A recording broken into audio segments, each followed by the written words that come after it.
Hello mga kainday! Another day, another vlog po tayo. Ayan, magluluto tayo ng ating dinner. Ang lulutuin lang natin ay ang ating all-time favorite.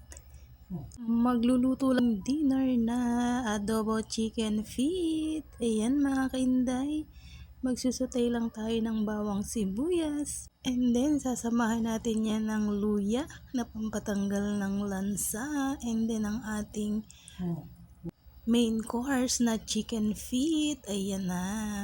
Sutay lang tayo. At syempre, palalambutan natin yung mabuti para it's so yummy.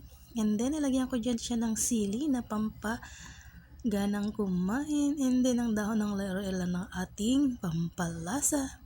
Ayan guys, ang ating chicken feet adobo. Palalambutan natin yung mabuti mga kainday at para masarap siyang kainin, diba? Hanggang bone, super. Ayan, malambot na siya dyan mga kainday. Ayan, init na init ang kainday nyo. It's so yummy. Yan ang ating chicken feet adobo. Kayo mga kainday, ano ang prepare nyong dinner? Yan po, luto na ang ating chicken feet adobo. Thank you for watching. Please follow, like, and share. Bye.